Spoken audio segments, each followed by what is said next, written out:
இந்த நேரத்தில் இன்னொரு விஷயத்தையும் இங்க நினைவுபடுத்த விரும்புகிறேன். மாண்புமிகு பேரவைத் தலைவர் அவர்களும் மாண்புமிகு முதலமைச்சர் அவர்களும் இன்னைக்கு எதிர்க்கட்சி தலைவராக இருக்கிற நானும் ஒரே காலேஜில் படிச்ச ஓல்டு ஸ்டூடெண்ட். ஒரே காலேஜில் நாம படிச்சிருந்தாலும் அரசாங்கத்தை நடத்துறதுல திமுக தான் சீனியர் பேட்ச். அது உங்களுக்கு தெரியும். 1967 ஆட்சிக்கு வந்தது திமுக தான். நாங்க தான் சீனியர்ஸ்.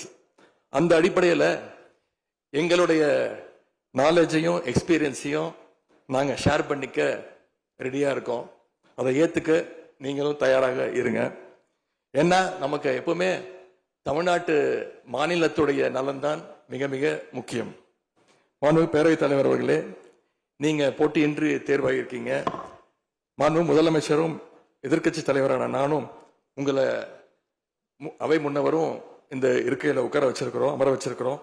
இன்னைக்கு உங்க கையை பிடிச்சி அழைச்சிட்டு வந்து உட்கார வச்சிருக்கிறோம். இனி எங்க ரெண்டு தரப்பையும் நீங்க தான் கையை பிடிச்சி அரவணைச்சு கோவம் இல்லாம கோவப்படாம, நீங்க கோவப்பட மாட்டீங்கன்னு தெரியும்.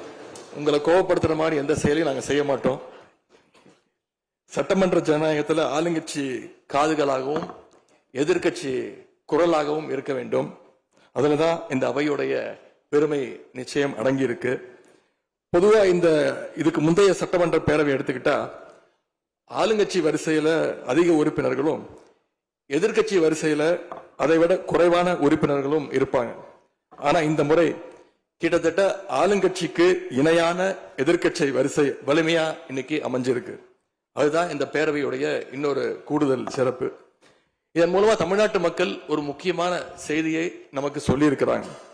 அது என்னன்னா, எதிர்கட்சி வரிசை மிக மிக வலிமையாக இருந்து இந்த அரசை, புதிய அரசை வழிநடத்தணும், ஆக்கப்பூர்வமான விமர்சனங்களை முன்வைக்கணும் அப்படின்னு மக்கள் நமக்கு சொல்லி இருக்கிறாங்க. நான் நம்புறேன்.